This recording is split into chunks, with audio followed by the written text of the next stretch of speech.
This should create an energy that turns into demand, and that demand, if handled properly, will turn into lead generation. How you create the internal branding so that you create tradition and culture, and how to capture that and get that internal culture to break through the fourth wall out to the marketplace. So the first step is to establish 3 to 5 core values. Everything that you do in your business is a decision that is made or centered around those core values. Your core values should be the reality of what you do day in and day out. You can either have a culture by default or a culture by design. By doing, we gave our sales team ideas of what they could be advising our clients to be doing. We want amazing results. We want to create a great brand experience. I've had this saying for myself, desire to inspire.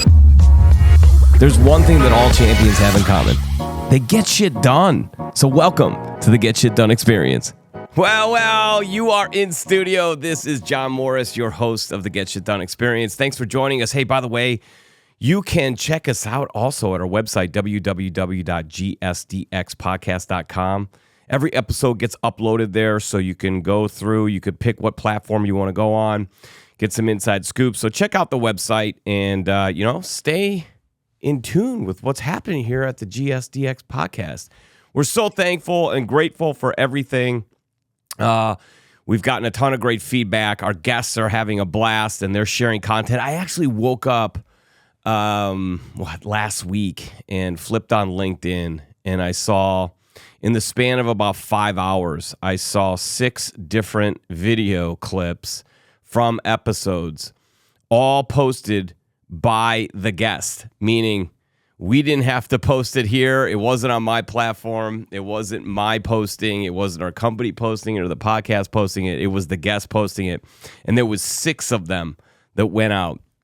That is absolutely fantastic and amazing. And thank you so much to our guests for doing that, to continue to bring attention not only to your brand, but secondarily to our brands. We really appreciate it. Keep doing that. Hey, today's episode, I am going to talk to you about how you could put your brand on the map, make it an absolute magnet for top talent to want to join the organization, and to attract the type of business that you want so that you can really kind of, have your choice of the types of customers and clients that you want to interact with, because you've got enough volume of opportunity to be very selective as to who you take on as clients.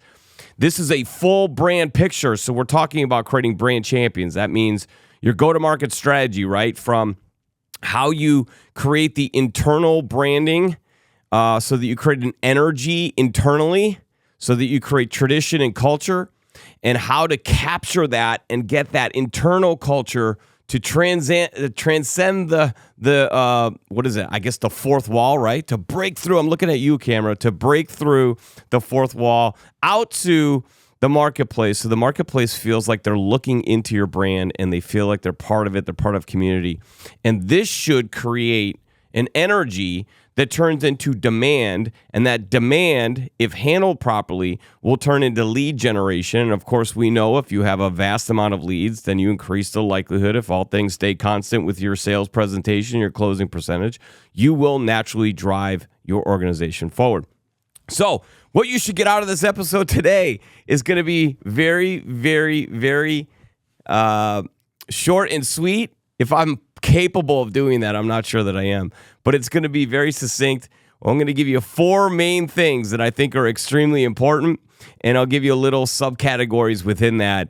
And I know these work because I've done them. So this is no longer proof of concept with some hopium. This is fact. I know that it works. We're doing it for other organizations. We could do it for your organization, or you could do it for your organization. You simply have to take some of these helpful tips and apply them. All right, so let's start off with the internal mechanism. Your brand is your baby, right? It's about much more than your products and services. Your brand stands for something. It has purpose. There's problems that the marketplace has that your set of products and services solve. Those solutions create joy, happiness, an amazing brand experience. They create profitability. and abundance for your customers. But there's a way that you get to that. There's a style that you have. And there's an energy around that style. And if you can take from the top down, if you can take that energy and upload it into your team where they buy in and they adopt the full brand experience, then you really got something that the outside market will want to gravitate towards. Remember, branding is about creating a feeling. That feeling has to start inside. So think of a brand a lot like your life. Like, you can't really, truly love another person if you can't love yourself first. Well, as a brand, you can't really transfer amazing energy to the outside market if that energy doesn't exist in the four walls of your building first. There's always savings, but it's about way more than savings alone. Total Technology Solutions Group redefines managed print services. Excellence is the minimum standard. TTSG is a true managed print service provider, deeply understanding your technology and business goals. Your business is unique. Our solutions are tailored to your current and future business goals. Our customer-first approach empowers and delights. TTSG can ensure your technology environment will scale as your business does. So as you navigate business and constant change, partner with TTSG for premium advisement and seamless implementation of your technology goals. We set the bar high. Your people deserve it. Peace of mind. Powerful innovation. TTSG.com. So how do you do that? How do you build that? How do you build that culture? And we're not talking about foosball tables, people. We're not talking about a beer tapper. We're not talking about those types of things. That might be a cool thing that you could do at your brand, but we're talking more about how do you create culture? How do you create traditions? And how do you get people to want to adopt and take those to the next level and share it with the world? All right, so first step. I used to work at an organization. It was an investment banking firm. And, we had a lot of different sayings. We had a lot of different things that we believed. But you could see that the organization was somewhat siloed from division to division because every division and division head kind of had their own thing. And there wasn't really like a unified thing across the board. So the first step I truly believe that you should take is to establish 3 to 5 core values.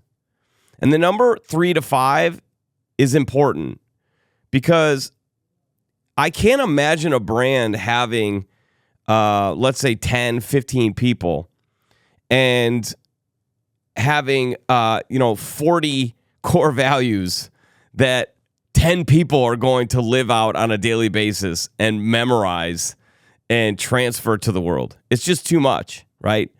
So the sweet spot would be 3 to 5 core values. Now, how do you arrive at those core values? What we really want to talk about. So if you're an organization, let's say under 50 employees, you've got an inner circle. You've got a circle around that. You've got a circle around that. You've got your general staff members, right? Everyone's got an opinion. Everyone's got a role within the organization. But let's just be honest. Your inner circle is really the heartbeat of that organization that is essentially recruiting people, making sure that the customer gets the best experience, making sure that the employees are happy, and so on. So the first thing I would do is I would whiteboard all the core values and principles that you, as an inner circle, believe that you have. Now, the reason I say believe that you have is because you're going to put down like 20 different core values, and then you got to go through a process of really looking in the mirror and really having open, honest conversation amongst that inner circle of how much of what you've written on that whiteboard is hopes and dreams, not reality. Your core values should be the reality of what you do day in and day out. It should be the foundation, not parts all around, right? So you're going to want to take the 20 that you put up on the dry erase board and you're going to want to narrow that down to, let's say, 10. And the reason I say is 10 is because you can't select the core values just through the inner circle. You then have to invite in folks that are in that next level of inner circle. So you might have your executive team first, then you've got managers, right? So then you're going to bring in your managers. And you're going to have your managers look at those 10 core values. And you're going to say, okay, so collectively, what are we missing? What should be added to the 10? And what should be subtracted from the 10?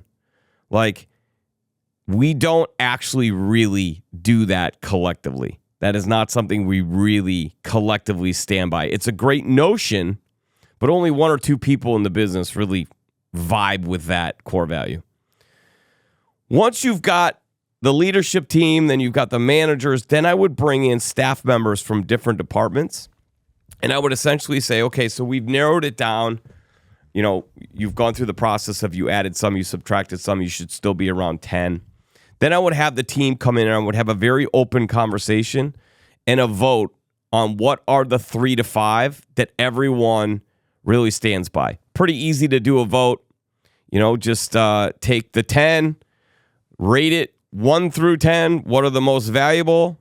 Do the averages and hone in on what you think the top 3 to 5 are.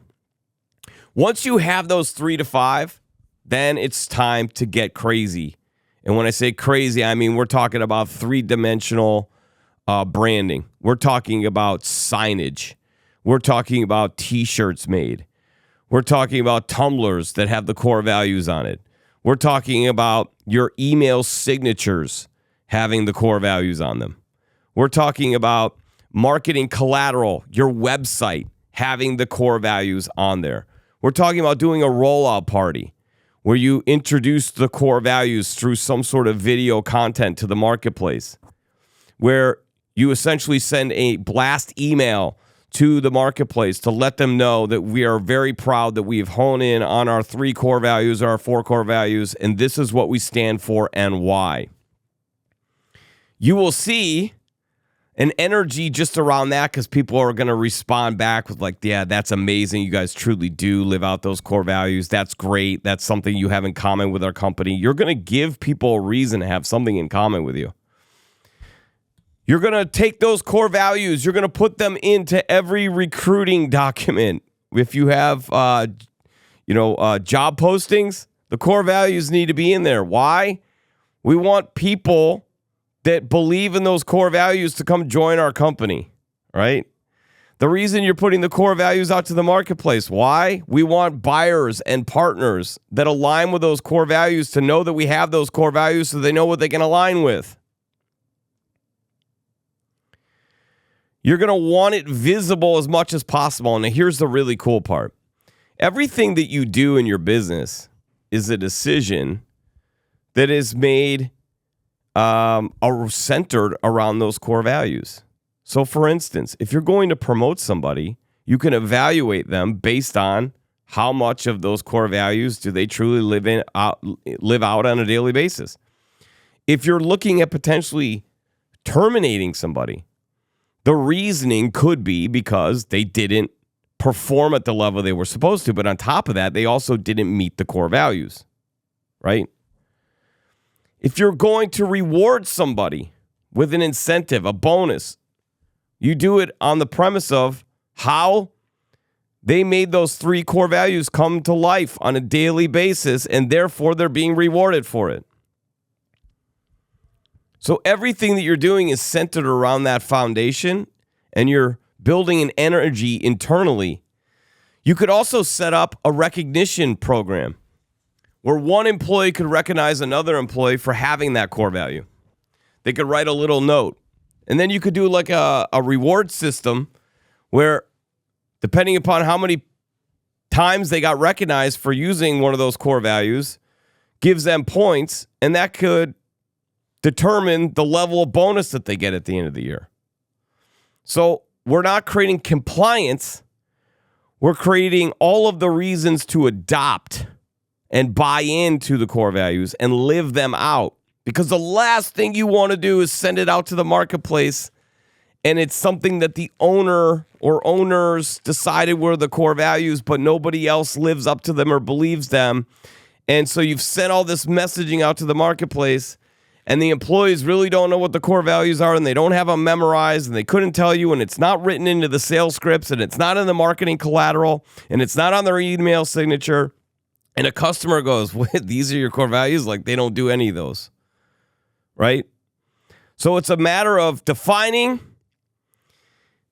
a matter of communicating, of repetition of communication, of making them visible in multiple different places, and building them into your incentives, rewards, and recognition so that they become part of the daily communication style. And whenever somebody, like Pavlov's dog, whenever somebody does something good, you're making note that the good that they did correlates with one of the core values. Every time they do that now, they know that there's an award, a reward at the end of it. They're going to live those out. They're going to adopt instead of you having to create compliance. And we all know that people operate much better with sugar than they do with sour. All right?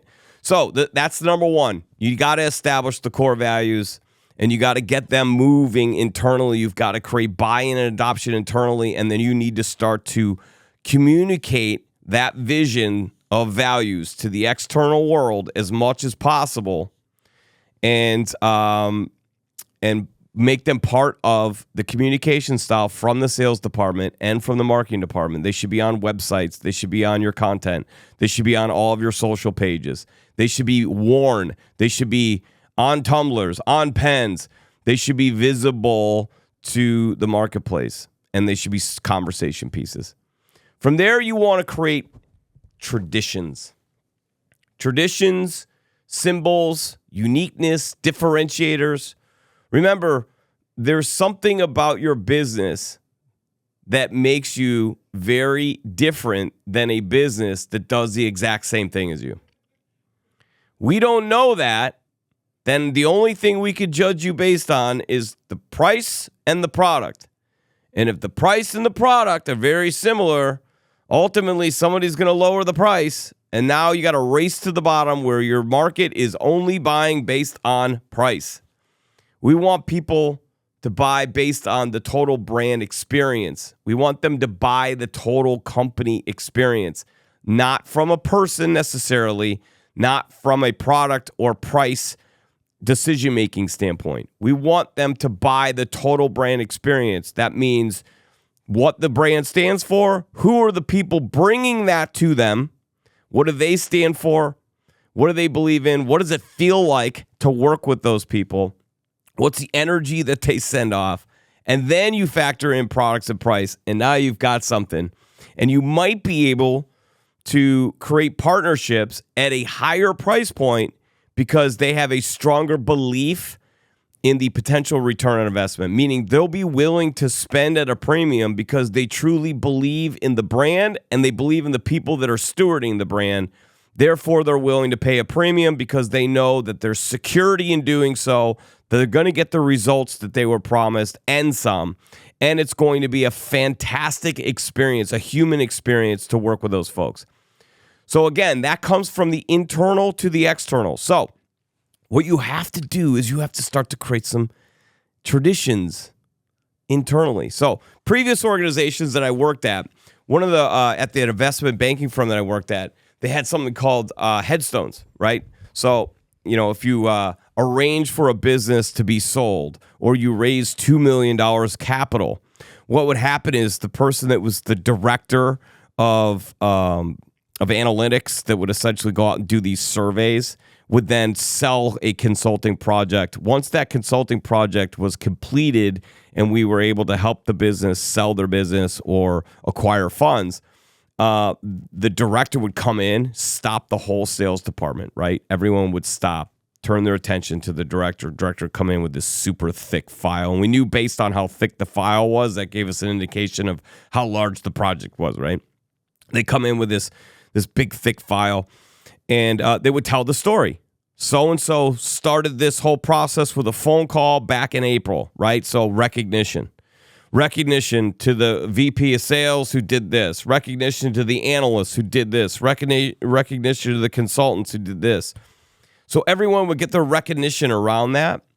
And then they would break out this little gong and they'd hit the gong. And then in about a month or so, through a promotional company, there would be a headstone that would be delivered.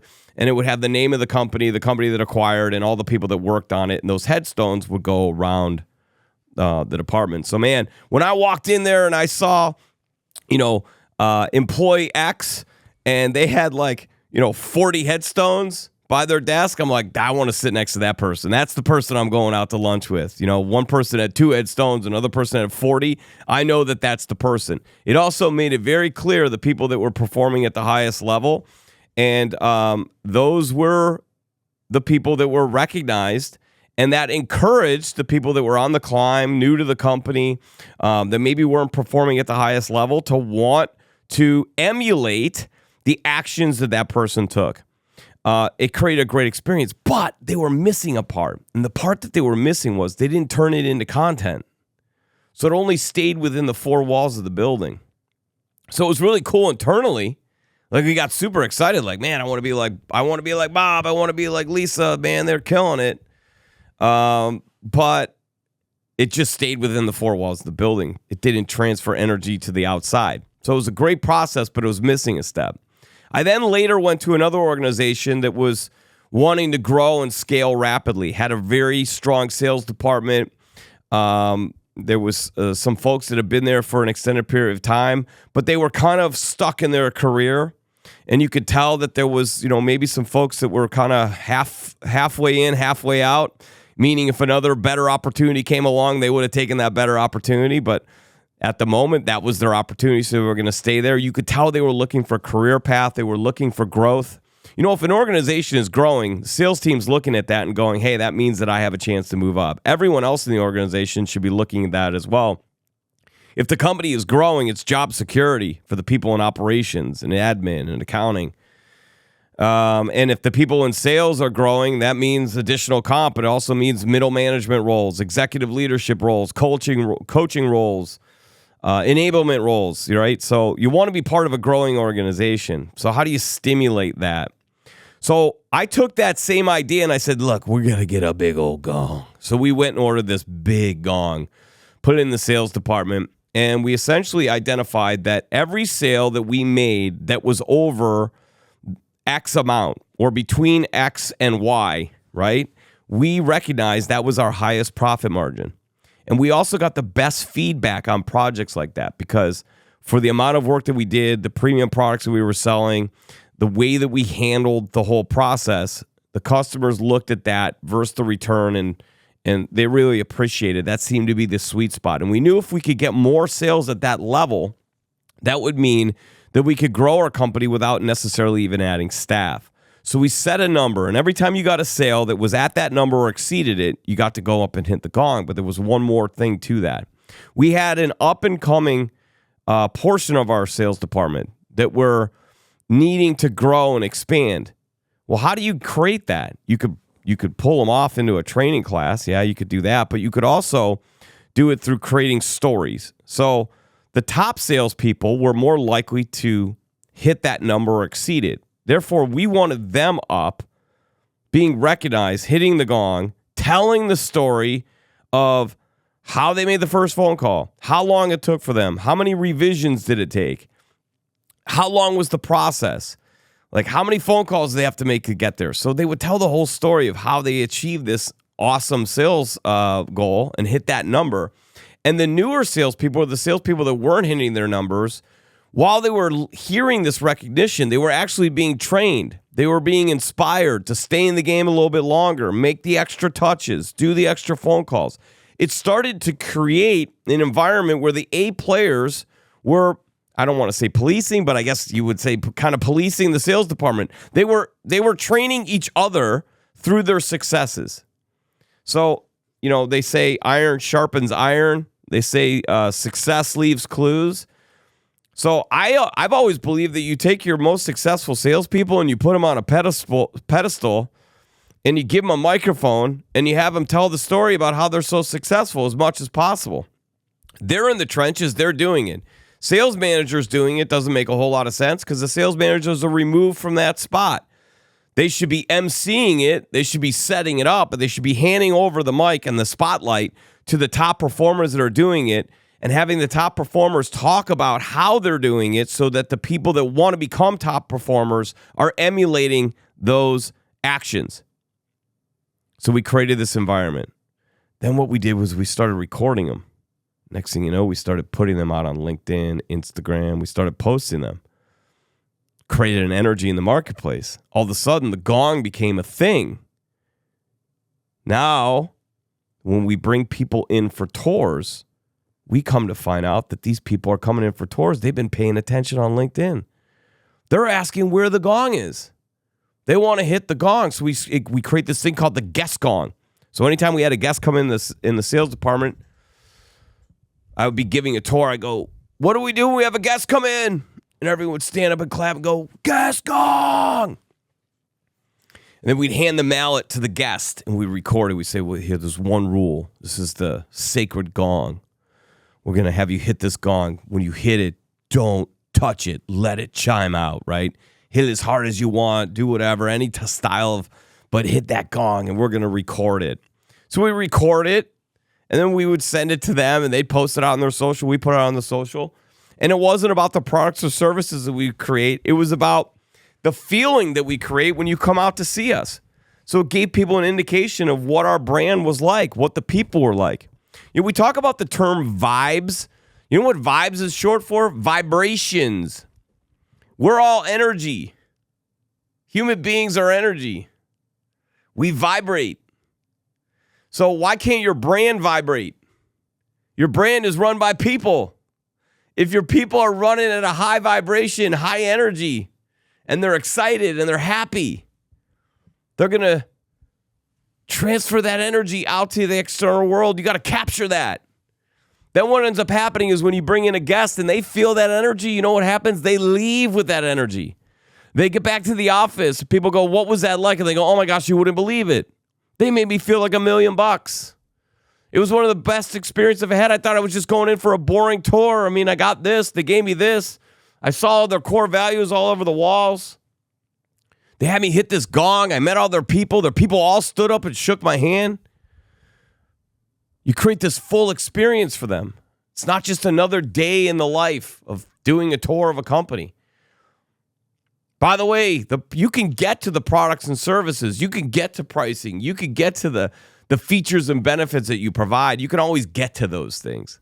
But what you should be aiming to do is to get people to understand your greater purpose, to feel your energy, to feel the excitement at which you operate so that they're attracted to that, to buy you enough time to talk about your products and services and have them absorb that information in a positive mindset, increasing your odds of success. So, next thing we did was we were like, okay, well, how do we reward and recognize the top performing salespeople? Because you want the bottom third to be chasing the middle third, and you want the middle third to be doing everything in their power to get to that top third. I used to break the sales department down, color categorize folks. I'm not afraid to say this. People knew the situation. And I had them as what I called the hitters, the mid-tiers,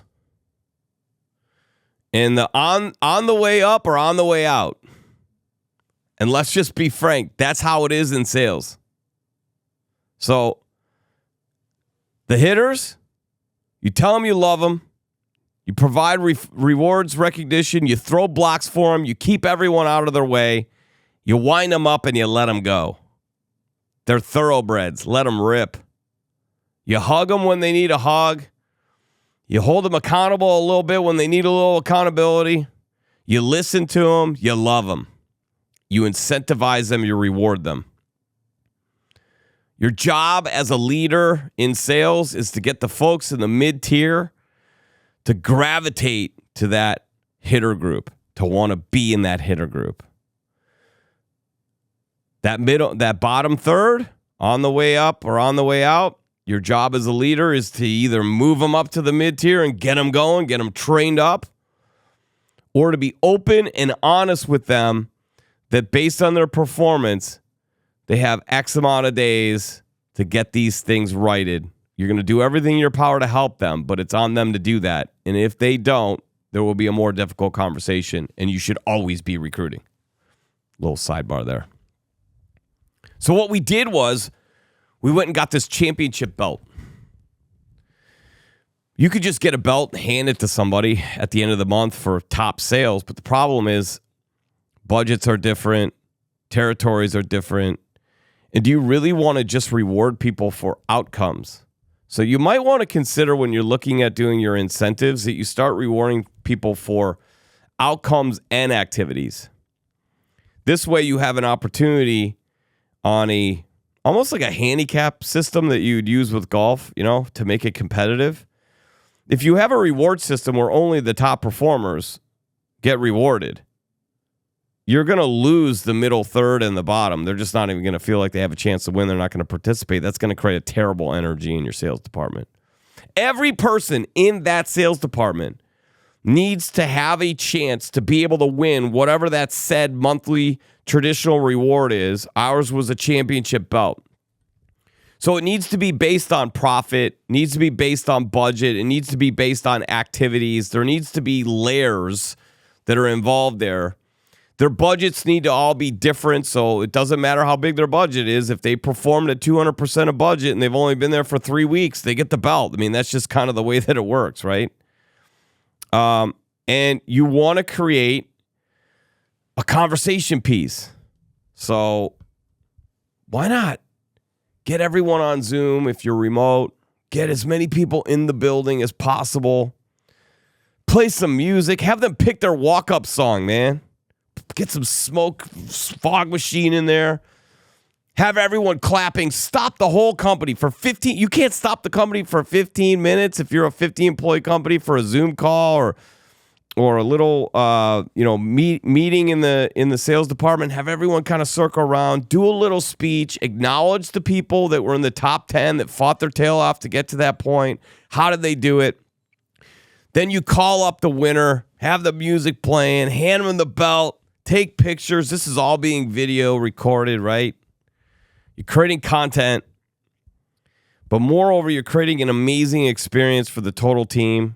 The people that didn't win want that experience. The person who won feels like $1 million and wants to go do it again. But here's the cool part. You let them give a little bit of a speech. If they don't want to, then you tell the story on their behalf. And that story should be, somewhat sentimental, right? That last couple months, it was a little sketchy. We adjusted some things. Made some modification, deals came through, hit the big number, got the big opportunity, whatever it might be, but you tell that story.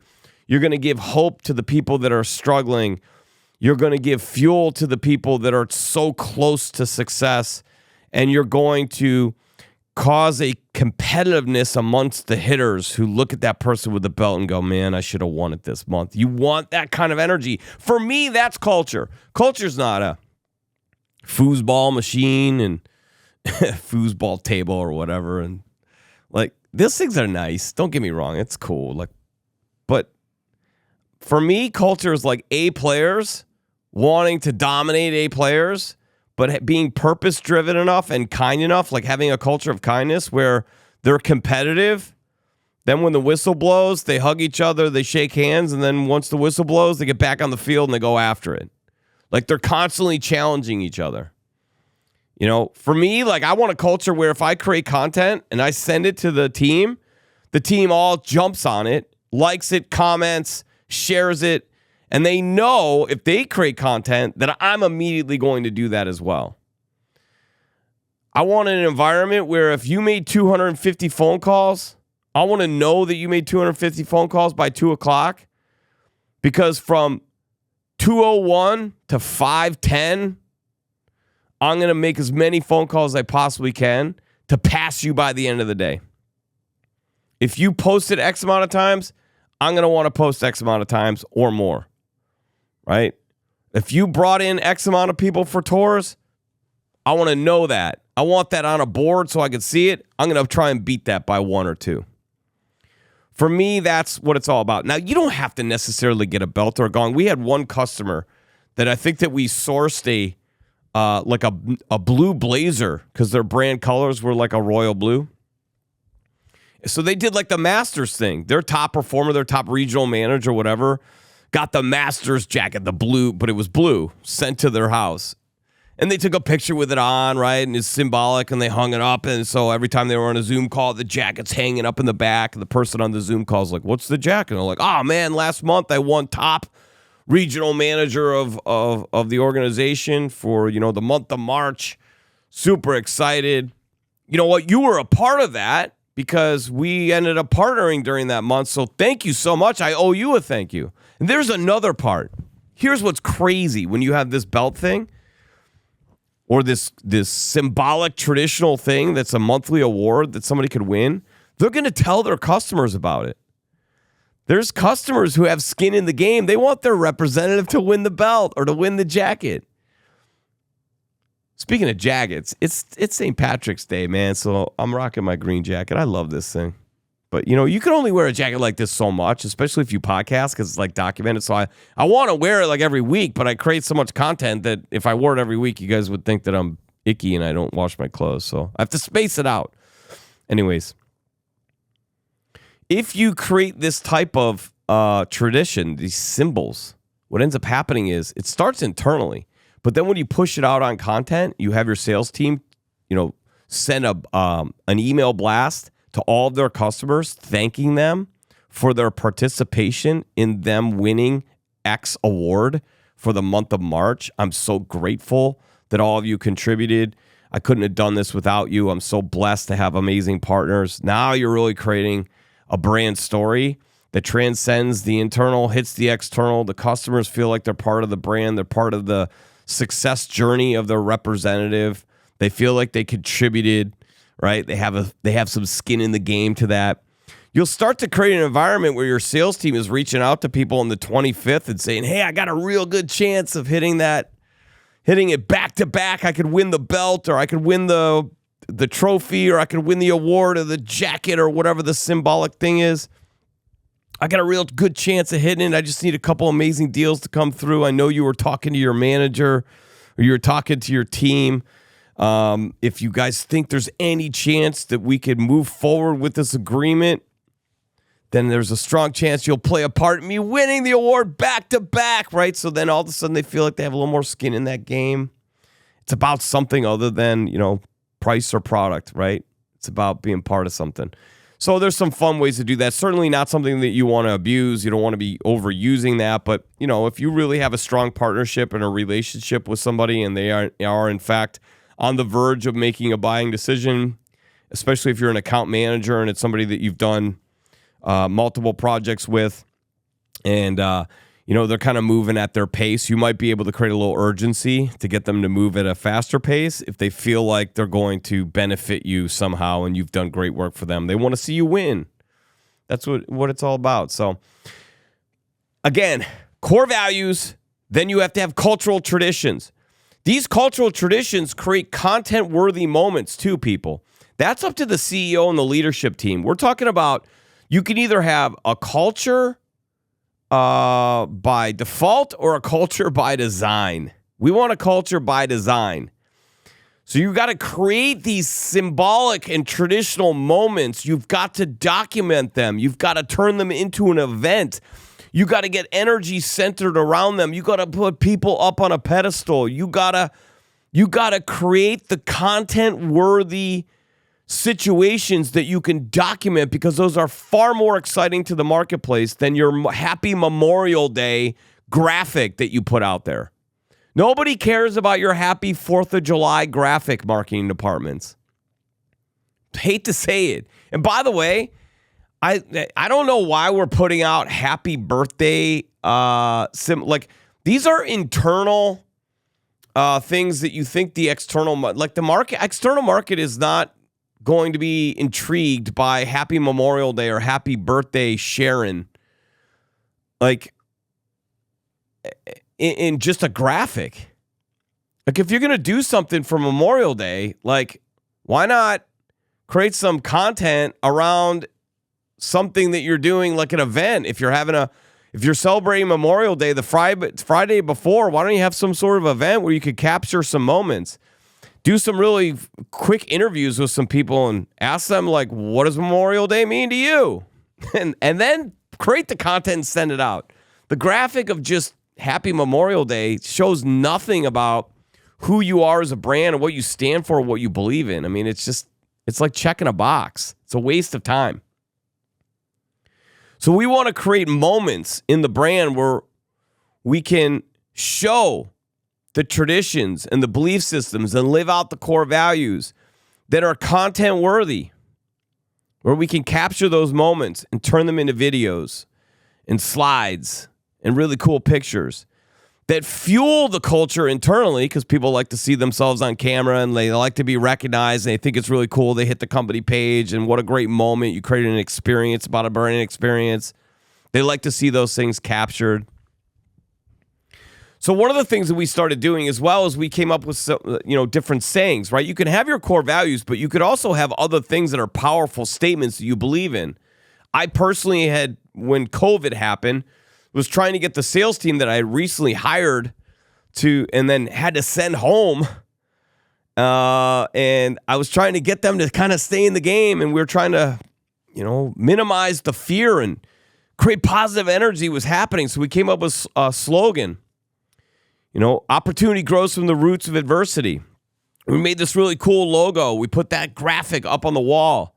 When people came back into the office, they take pictures in front of it because it was like the rallying cry. It was what we stood for as we worked our way through COVID. I know so many companies had to work their way through COVID, no different from us. But we created a rally cry that turned into a T-shirt, that turned into a slogan, that turned into signatures, that turned into a conversation piece with the marketplace. And it turned into a conversation piece where companies were saying, hey, we need to come up with stuff like that. We need T-shirts that have these positive thoughts on it. It helped our sales team to expand their mind because we became proof of concept that if you put slogans like this up, you put them up on your wall as signage, and then you put them out on T-shirts and tumblers and pens and everything else. Well, that was what we were selling at the time through that organization. So we essentially, by doing, we gave our sales team ideas of what they could be advising our clients to be doing. IT decision makers, this might sting. Frustrated with IT issues, security threats, and the stress of your technology infrastructure, your technology should blend seamlessly with your business objectives. Technology infrastructure management with limited resources can be exhausting and counterproductive. Do you have an MSP but still have problems and technical hiccups? GSD's advisement, proactive maintenance, cutting-edge cybersecurity, cloud solutions, data backup, and local 24/7 help desk can change the game. Your technology should outpace your business operations to allow for growth, and proactive strategies should prevent issues before they arise. Get back your time and your money with GSD. Drive business forward. Leave the technology to GSD. GSDnow.com. People started to buy into that. We created that content. We shared that out in real time as it was happening. I've had this saying for myself, desire to inspire. I feel like anything that I've ever done where I've really done it well, at some point, I mastered it enough that the favorite part that I had about that mastery was teaching other people to do it and to get them excited to go do it. So I've always felt like if you were really going to be an amazing advisor, whether you're in sales or as a consultant or a coach, you have to have a desire to inspire. You have to want to move people, to create emotion, have them feel something bigger because they're part of it. So we had that big logo up, desire to inspire, and when we walk people through for a tour, or we would take pictures in front of it, we had a conversation piece. Companies would say, well, what does desire to inspire mean? And well, here's what it means. We don't sell products and services. We change lives. The mantra of our team and the way I think is that we need to be searching for the right product to place with your organization that is going to inspire some sort of action out of the end user that you're handing said product to. So whether that's an employee you're trying to motivate, a new hire you're trying to retain, or a potential customer you're trying to impress, you have to have a desire to inspire that transcends the products or services. That's what they're going to remember. People don't remember how smart you are. They remember how you make them feel. Well, a great feeling to leave with people is inspiration. So we had that up as a reminder. We had a reminder of be obsessed with being the best. Be obsessed with being the best. Creating transactions, that's fine. You can create transactions to the days are long. But a transaction doesn't move anybody, right? If you're obsessed with being the best, you're trying to create as many transactions as you possibly can, but you're also trying to create an experience, a brand experience. You're trying to move people. You're trying to solve some real problems. You're trying to make a difference. You need to be obsessed with being the best, not just putting transactions on the board, but actually changing lives. Well, how are you going to get your team to truly believe into that mindset, that concept, if you don't have that type of initiative? You don't have that visible. And we had things we put a wish board up, right? The wish board was designed to have people go up. I believe in, visualization, right? If you could see it, you could be it. So we put this wish board up in the sales department. You go in there and you could write up any wish. I want to pay off my debt. I want to be out of my parents' house in 2 years. I want to get engaged in 3 years. I want to break the all-time sales record. I want to bring in 5 customers. New customers in the next 5 months. 1 new customer a month at X amount. You could write up anything. I want a new car. But you wrote it up in dry erase board. And it was visible. It was right out in the huge board, right on the middle of the sales department. Now, every time we brought a customer in, the customer would go, what's this? We go, it's our wish board. We believe in visualization. We believe that we should, as a team, be helping our teammates to achieve their maximum level, their highest level of success. We want to encourage that type of belief system. By the way, do you want to write on our wish board? And customers would come in and they'd write on our wish board. So now we had their wish on the board. Our employees' wish was on the board. And when the wish came true, we'd erase it and we'd write it up with permanent marker. And the idea was to create a wish board that was full of permanent ink because it was all wishes that came true. That's about creating a culture where people are living out their dreams. They're achieving their greater good. The brand is just a vehicle to help people to achieve their greater purpose. I'm sorry, people, but your brand is not the greater purpose of other people. If you're the business owner, it might be your greater purpose. But even that being the case, you're using that as a vehicle to achieve even bigger, greater purpose. Raise your kids. Donate to charity. Build a community center. Give back.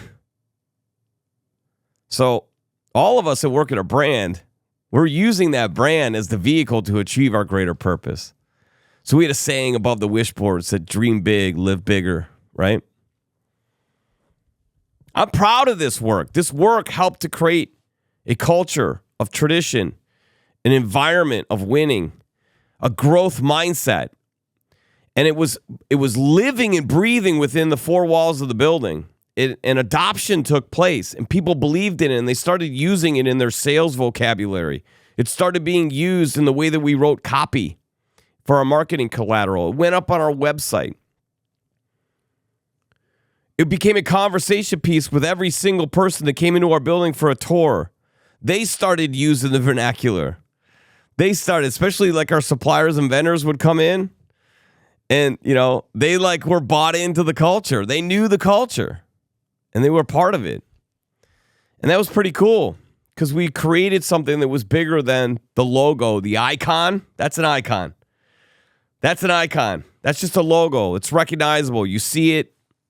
But it's seeing the icon that brings you to the energy and the vibration, that vibe.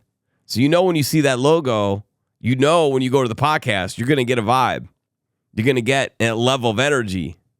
You're going to get some thought leadership, some entertainment.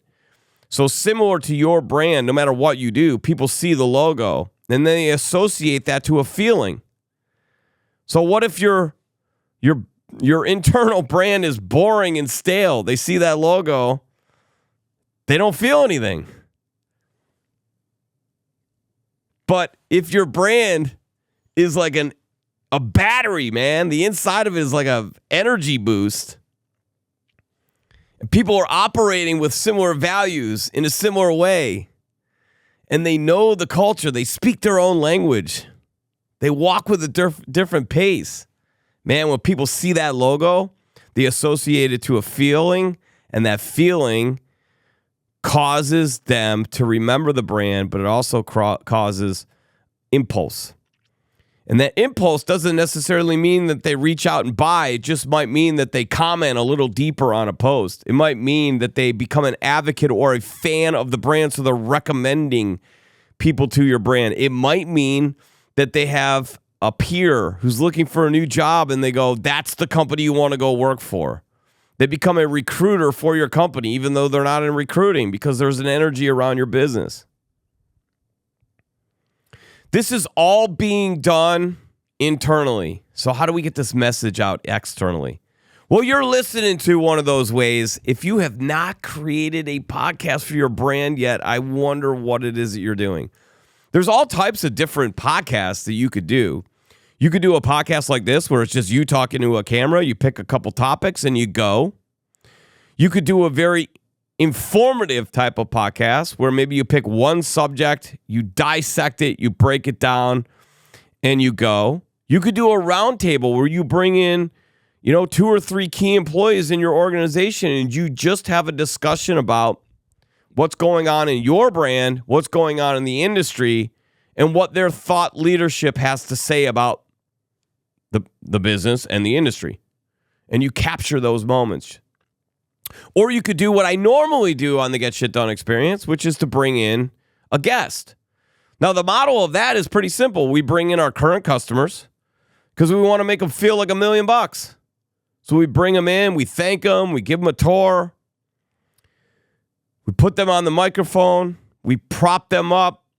We help the marketplace to understand what they stand for, what they believe in. The market wants to know who's steering the ship. So we help the market to understand the owner, the founder of that organization a little bit deeper. We then promote their business for a week because we take the long form content and we clip it into 25 to 30 clips. So whether you want to do a 15-minute long podcast where maybe you'll get one power clip out of it, or an hour and a half or 2 hour long podcast where people might not watch the whole hour and a half to 2 hours and might come back to it in increments, but you've created a situation where you have 25 to 30 clippable moments that you can use for volume and repurposing on all platforms for content. That's the magic trick right there. Now, here's the really cool part. The podcast is all about your personality.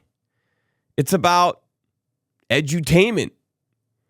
It's about getting people to feel something about you and your brand beyond your products and services. They're going to get to the products and services. Why do we have to rush to it? Let's get them to know, like, and trust us first.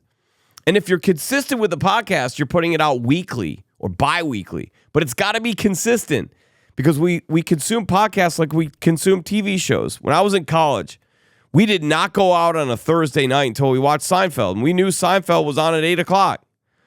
So you drank some beers leading up. You did whatever. You played caps or quarters or whatever game you played.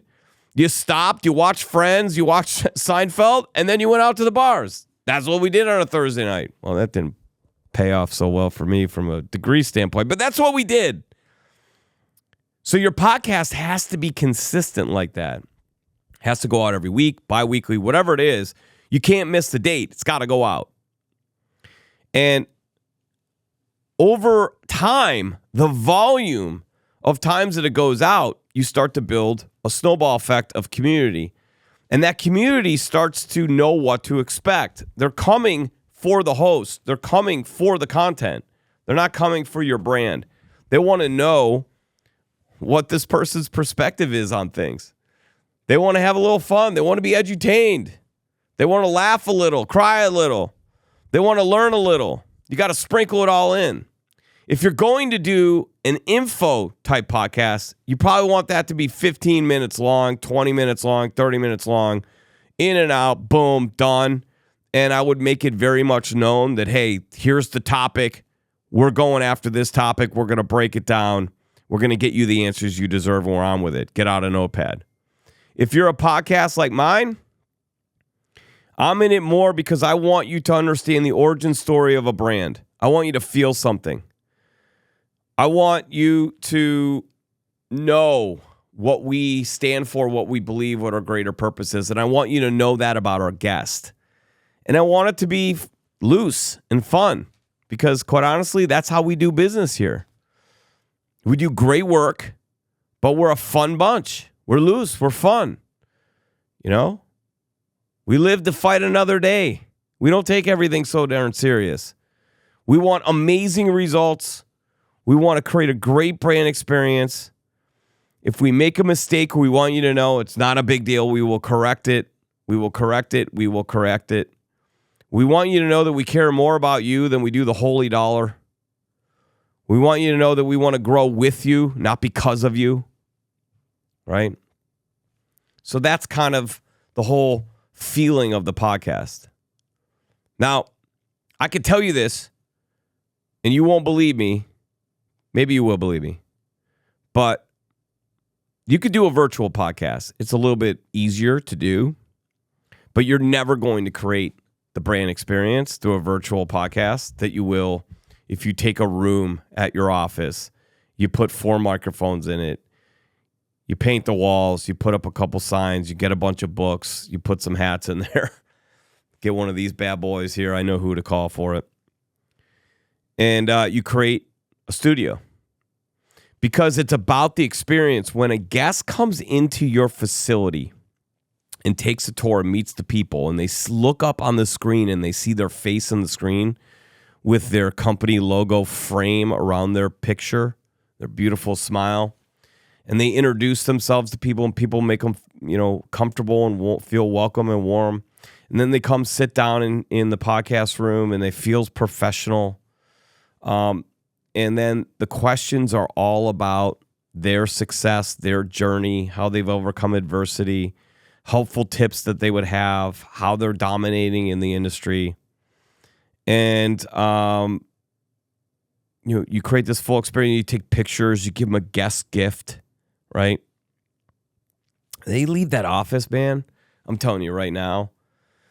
If they're a current customer, it makes it very, very hard for them to consider not being your customer without a really, really deep conversation. So, look, they might go somewhere else, but they're at least going to give you the benefit of the doubt to have a really deep conversation first to remain in the partnership.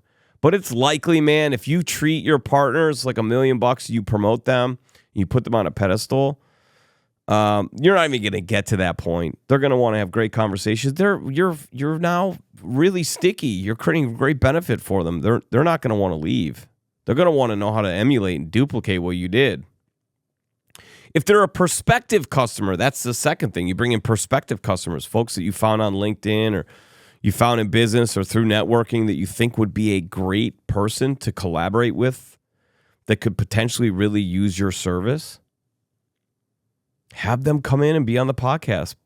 Promote them. Prop them up. Tell their brand story. I'm telling you right now, here's what ends up happening. You're going to promote them for about a week. You're going to send all of the clips, right? If you record an hour and a half to 2 hours, you're going to send them 25 to 30 clips in a WeTransfer. They're going to take those clips. They're going to post them one every 3 days for 90 days. They're going to get such amazing feedback from being on that episode, from how smart they sounded on the episode and how great their perspective is. It's going to help them to earn business. It's going to help them with their content creation consistency. It's going to help them to come across as a thought leader and an amazing human being. It's going to fill a void that they might have. When that void typically is content creation, they don't know what to create. They don't know what to put out there. So every third day for 90 days, 30 clips, right? They're putting out a clip. They're going to get people from high school texting them. They're going to get people from college sending them messages. They're going to get previous employers reaching out to them. They're going to get suppliers and vendors. They're going to get people that come out of the woodworks that they had no idea even were paying attention, saying, hey, I saw your episode. It was absolutely amazing. And it's going to spark up conversation. You know what's going to happen? That law of attraction, that positivity that came to them, they remember where they got that positivity from. So the minute that they need any of the products or services that you offer, you are immediately in the top 3 that they're going to call. At the end of the day, isn't that all we can really ask for, is to be in the top 3, to have a shot to quote on the job? Just put me in the top 3. Just give me a shot. I'll earn your trust. I'll earn your respect. Give me one shot. I'll earn the next 99, right? We just want to be in the running. Well, having a podcast where you bring in prospective customers will help you to do that. But here's the trick that you have to understand. When they come in for the podcast, they're only coming in for the podcast. You can't bring them in and give them a sales pitch. That's rude. That's the shell game. Shame on you if you do that.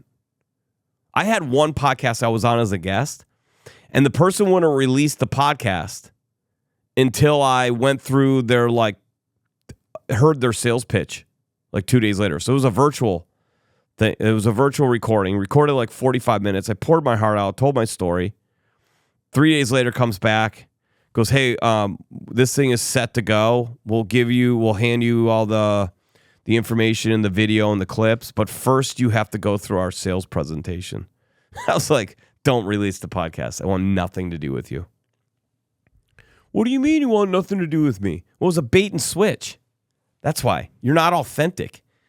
You're cheap. I don't want to be with cheap. If you're going to put a podcast out, you're putting podcasts out because it's a mutual collaboration that you're doing together. So when that person comes in for the podcast, it is all about the guest. It's all about making them feel like $1 million. It's all about their experience. It's their day. You're giving them a day. Make them feel like $1 million. Nobody feels like $1 million getting a sales pitch. Come on, people. So you bring them in, make them feel great. Then you promote them for a week, tagging them constantly on all of the video clips. They're going on Instagram, TikTok, YouTube channel, LinkedIn. They're all over the place. It's the most vibe they've gotten. The energy coming to them is amazing. At that point, you just remain in conversation with them. When they're ready to buy or they have an opportunity to buy, they're going to put you in the running. But you know what's really cool? In the meantime, they're going to introduce you to their network. The people that are viewing their clips they're putting out now start to recognize your brand. They start to follow your show. They start to follow your company brands. They start to hear your message. Next thing you know, they make soft introductions for you. You become sticky. Then you remember the guests that you had on told the story about all the services that they offer. If you come in contact with somebody in a networking group or through content creation, you send them some opportunities. Hey, let me make an introduction.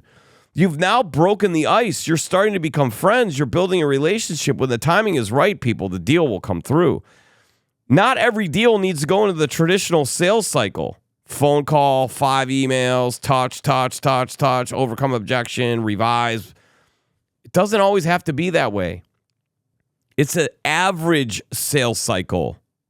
So some might take a little bit longer, but you're being noticed. You're being remembered. You're front of mind. It will come. Some accelerate really fast. I've had guests that have come in here. They had no idea what we did. We recorded the show.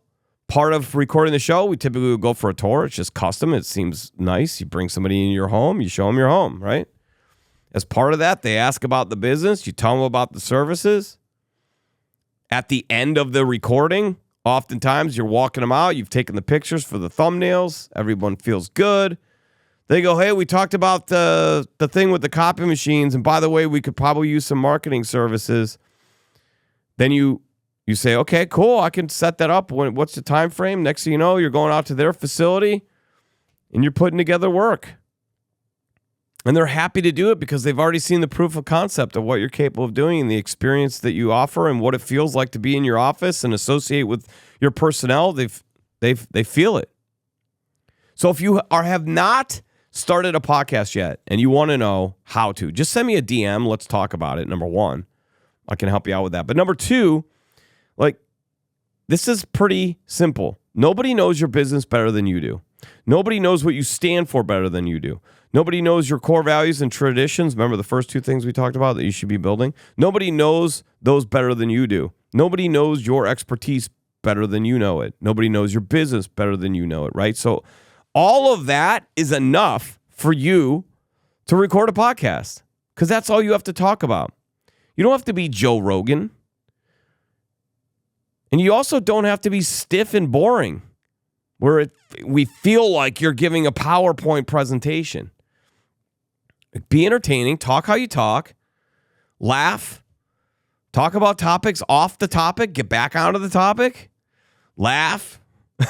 It's not overly complicated. Just get the content out there.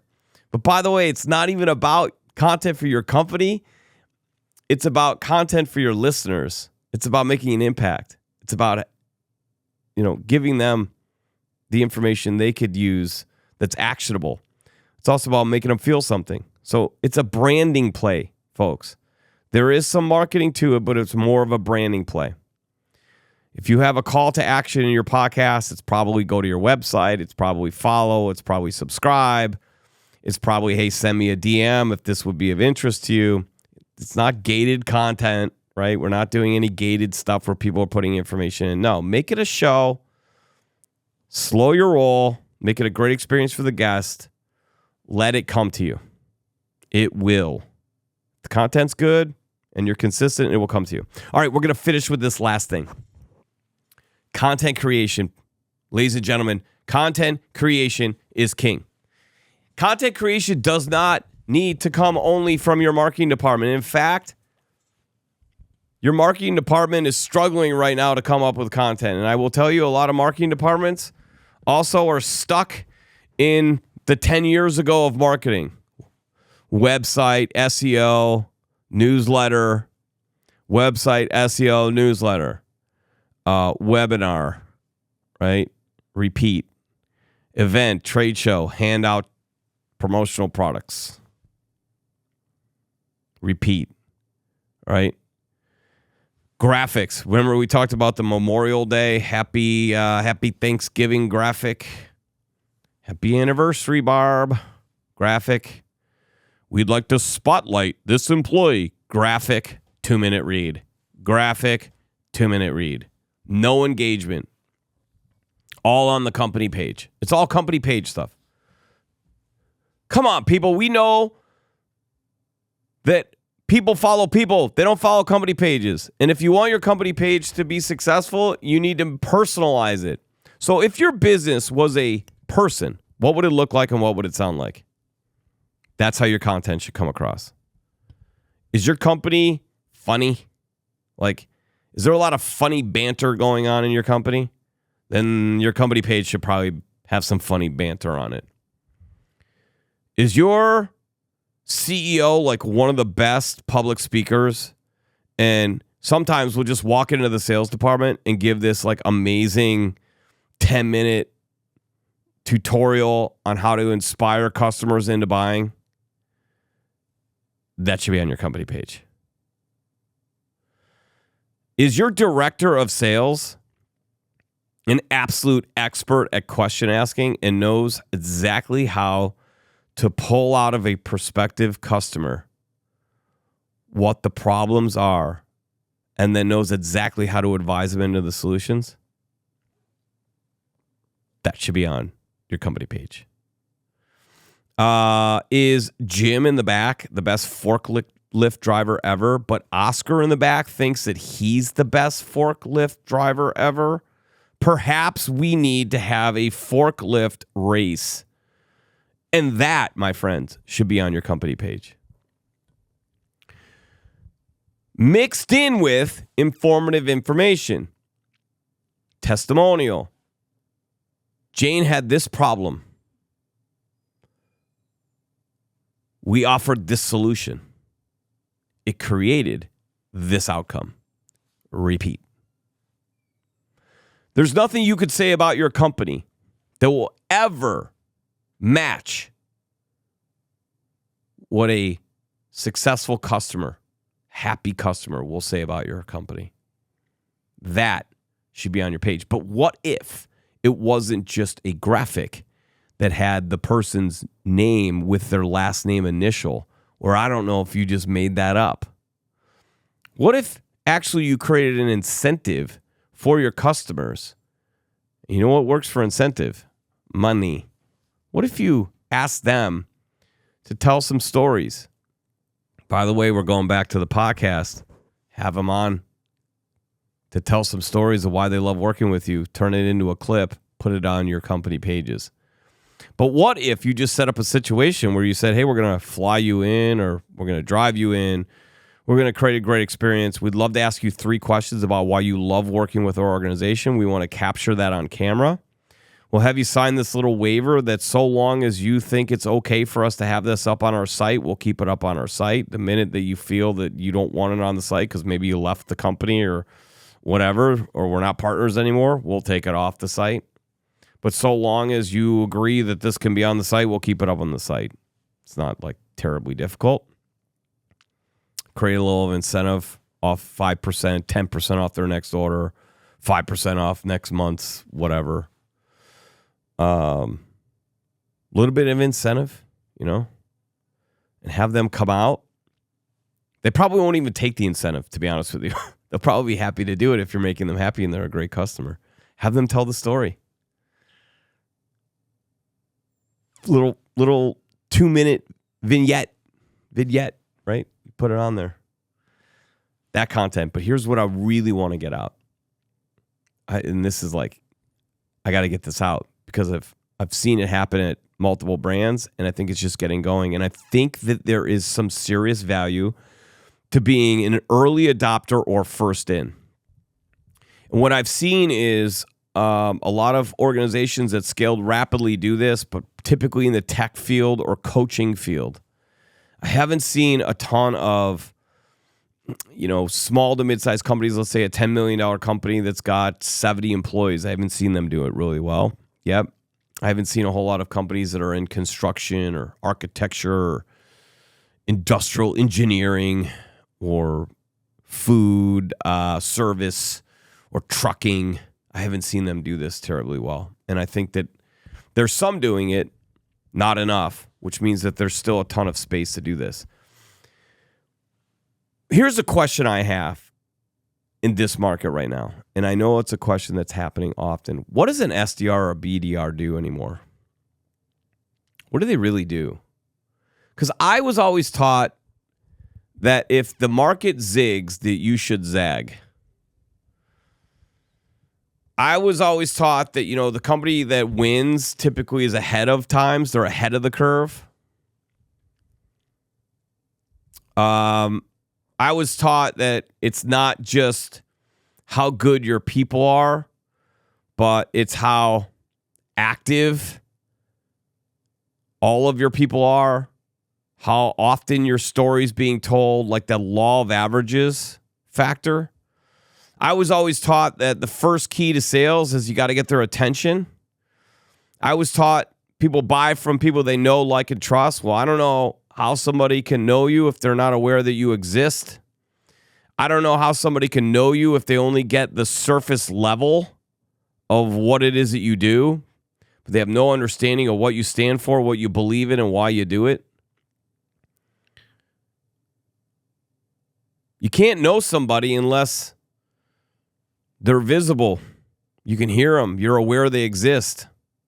You can't really know somebody unless they're vulnerable and authentic, and you can dive deep into that. So that's the first part.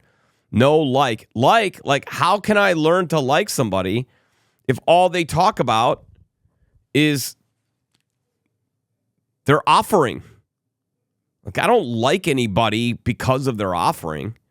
I like them because of their delivery style, their smile, their energy transfer, their compassion, their empathy, their communication style is critical in that. Their tonality, how they transfer that energy is going to be huge. Are they somebody that can make me laugh? Are they inspirational? Like, how do I get to like somebody if you don't give me reasons to like them? Like, I can't like somebody on LinkedIn if all they talk about is the thing they sell. Like, give me something else. What if I never want to buy that thing they sell? Should I just not follow them? But what if I follow them because I really like them and then I tell 15 other people they should buy from them even though I never will? So I'm now an advocate, a fan, because I like them. So know, like, trust.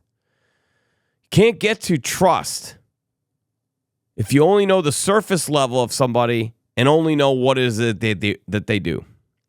And if you're not even sure if you like them. So in order to have trust, I need to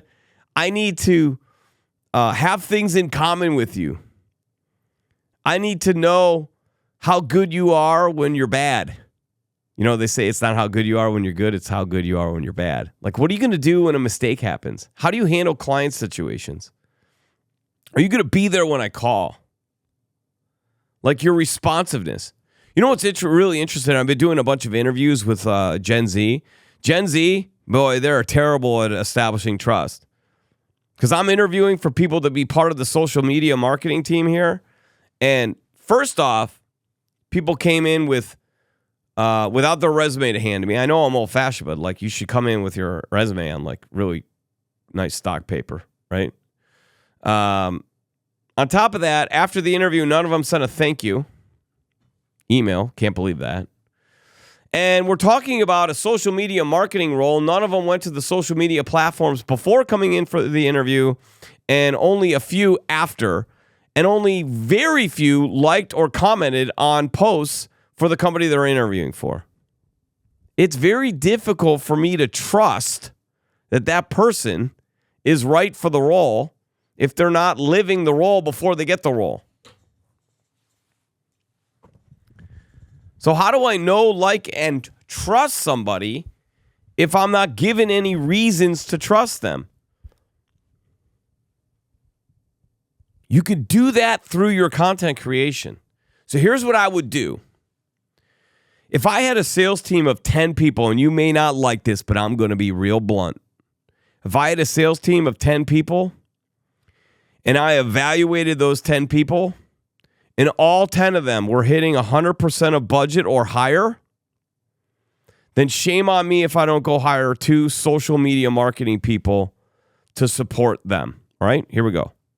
But let's say I had the 10 salespeople, and only 7 of those 10 were at 85% or higher of budget. If you're like below 85% of budget, and let's say for an extended period of time, I'm sorry, as a sales manager or an executive, like, you're kind of in a situation where I'm looking to replace you. Okay, I said it would be blunt, so I'm going to be blunt. If you're in the bottom 3 of 10, you're always replaceable.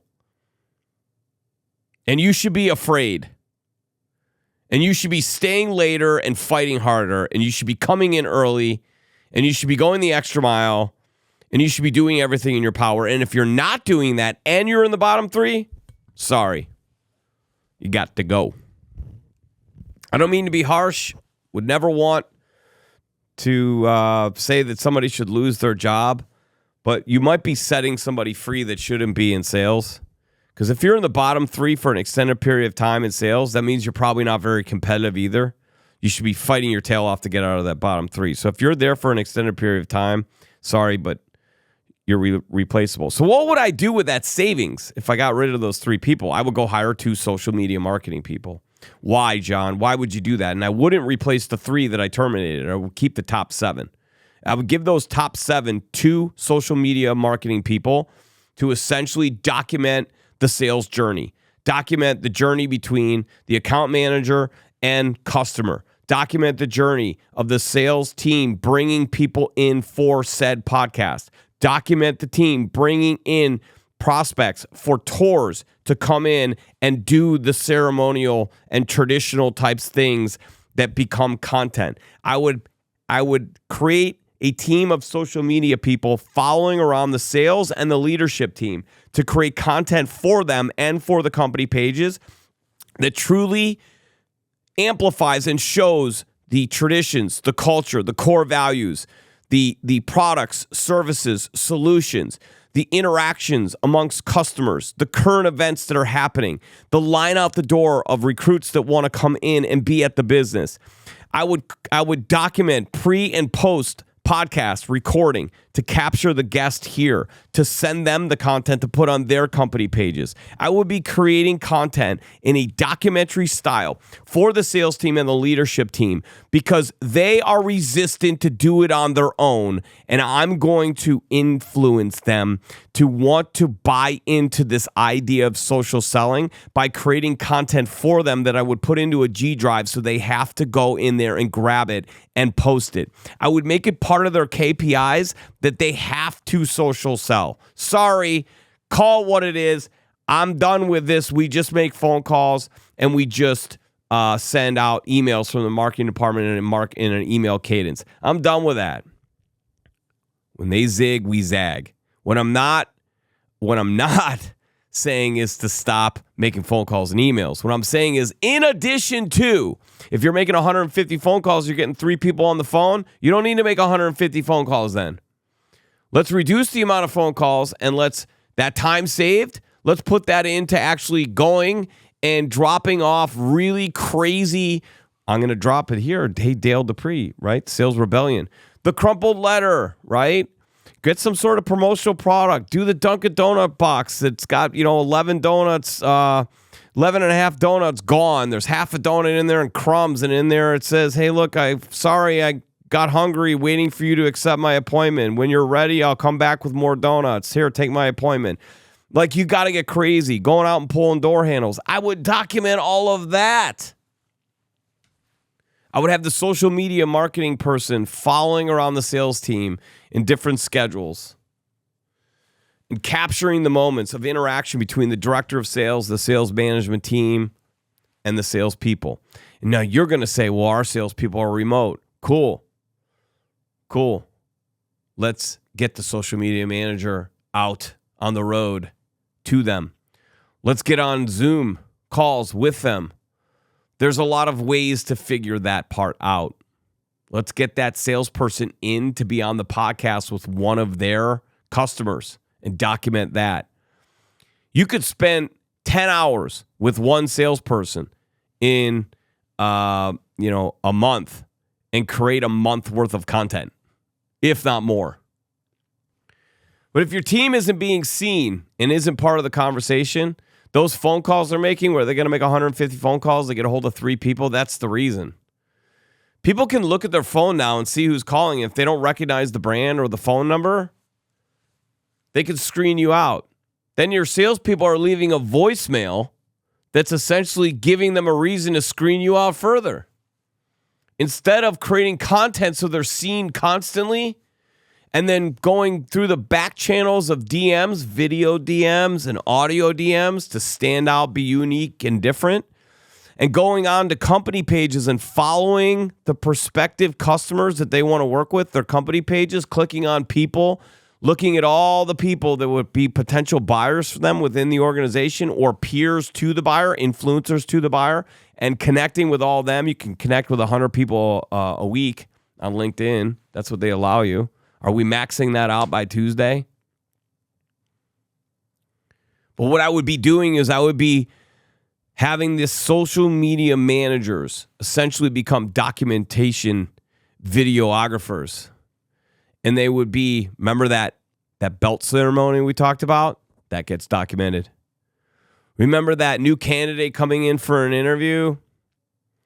Right? That gets documented.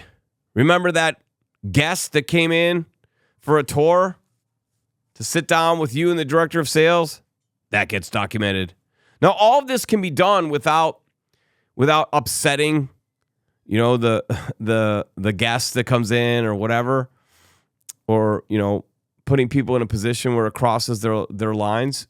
It's just a basic conversation, right? It can all be edited, but you're capturing all the content. It creates an energy. And then you're sending that out to the marketplace. You're putting that on your company pages. You're giving the videos edited into a G drive, and you're saying to the sales team, hey, look, you don't have to worry about thinking of content anymore. You are the content. Grab this content piece, put it out there. CEOs, I'm going to leave you with this. If you want your team to become a brand champion for your organization, which means that in every channel, every mechanism, every method, they're telling your brand story to the world, which you are the beneficiary of the success of all that attention and awareness and demand and lead generation that converts into sales, it starts with you. You got to get on podcasts. You got to get on camera. You got to have somebody following you around with a camera and creating documentary style content of what your day looks like. You've got to capture moments where you give a little speech to the sales team and there's tears in people's eyes and they stand up and roar and cheer because they can't wait to run through a wall for you because you're so brilliant and you care so damn much about them and the business and the customers and everything that you do. That's got to get captured. Leadership team, if the CEO's doing it, you better damn well jump in and do it too. But I will tell you, CEO, if your leadership team is doing it and you're not, it's very difficult for them to sustain. They won't sustain it. They won't sustain it for an extended period of time. If they do, they've sustained it, and it's probably leading to another opportunity for them at another organization. But if you're doing it together, you're in it together. You'll build together. You'll grow together. You'll scale together. So CEOs, it starts with you. You got to buy into it. You got to adopt it.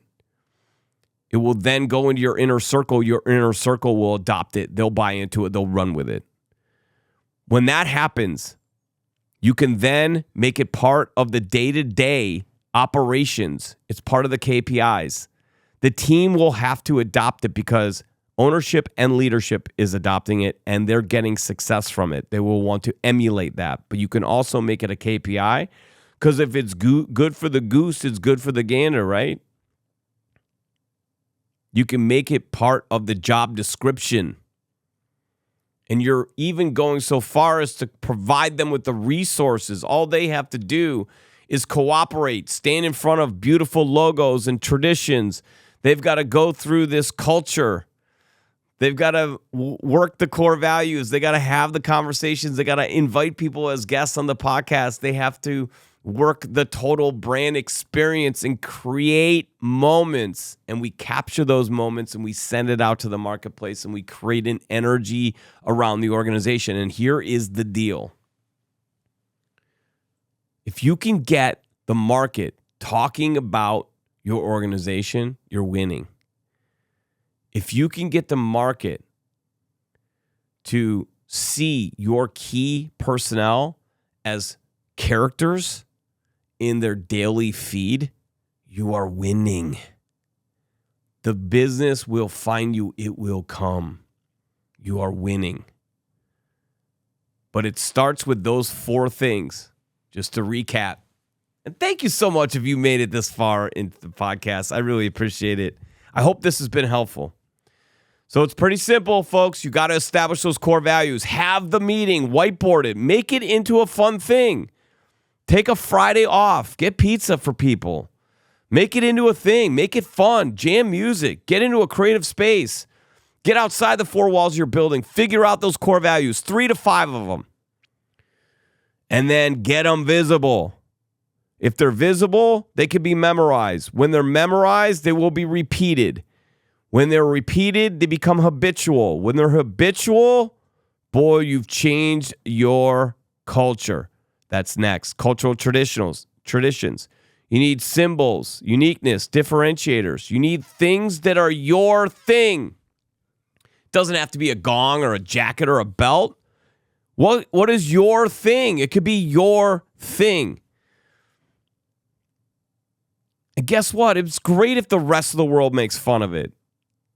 I hope they make fun of it. Have it be something crazy. Like go get a gym shoe bronzed. and make that the trophy. You know what I mean? Like, do something crazy. Get a goofy statue of a pig or something like that. And it's like, doesn't matter what it is. It's your tradition. And if other people look at it and think it's crazy, then it's beautiful because it's doing exactly what it should. It's getting you to rally around something collectively internally and getting the outside world to kind of giggle, laugh, or be moved by it or think it's cool or want to emulate it. If they want to be like you, they're going to want to be with you. If they want to be like you, they'll want to be with you. Next, number 3, create that podcast. Go create that podcast. In fact, create 3 podcasts. CEO podcast, Director of Sales podcast, Key Sales Team podcast, Marketing Squad podcast. Get multiple podcasts coming out of your building. You know, get crazy. Multiple different hosts. But get your message out there in creative, impactful, fun ways. I'm telling you right now, the energy that you will feel within the building will be just as good as the conversation is happening outside the building. It gets your people riled up. It's exciting. Gives them something to talk about beyond products and services. Imagine if they could lead with a conversation of saying, hey, look, I was reaching out to you. I've been looking at your LinkedIn and all the things that you do. I see that you're the vice president of procurement. Have you ever thought about coming on a podcast to talk about your story of how you went from college to this amazing level that you're at right now? And like, what are the attributes that you need to achieve in order to get to the level that you're at? You'd be a great guest on a podcast. You ever thought about that? Imagine your sales team getting people to come in to be on the podcast as a point of entry to start the conversation so you could potentially partner with that business. And imagine if it wasn't just left up to chance by a salesperson. The person who came in as a guest met the director of operations, the COO, the CEO, the VP of marketing, the podcast host, all these people that come in and they meet and they go, wow, everyone that I've met at this organization makes me feel a certain way. They're pretty smart. They're really cool. I've really hit it off with them. They leave. They've bought into the brand, not the salesperson's pitch. You got a much stronger likelihood of bringing a new partner in if the partner buys the total brand instead of just buying from a person. They're going to start off with a person because people buy from people, and that's how you got to originate it. But then you want them to buy into the total brand and then all the people in the brand. That's how you're going to keep them as a partner for an extended period of time. And last, it's all content, people. Everything is content.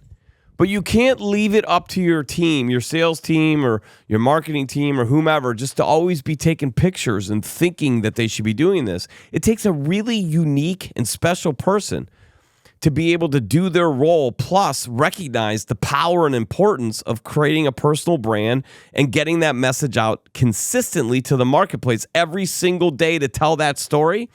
It takes a very special person, and those very special people are on LinkedIn, and they're fantastic, and they've turned themselves from role XYZ into side gigs and multiple roles and coaching and all these different things. They're outstanding.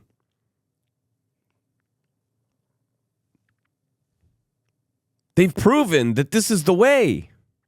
They built businesses on it. Well, some of your people don't want to build businesses. They just want to be ultra successful within this business. Turning them into the content to tell the brand story in a really interesting way is going to make your company pages far more compelling. And you're going to be empowering them to build their personal brand, which makes them sticky, and it makes them realize they have an opportunity for some real career path. It creates conversation, and it will lead to revenue that converts. Ladies and gentlemen, thank you so much for joining us. I hope this has been beneficial. I had a blast doing it. By the way, I got to remind myself, I got shit done. Have a great day. Cheers.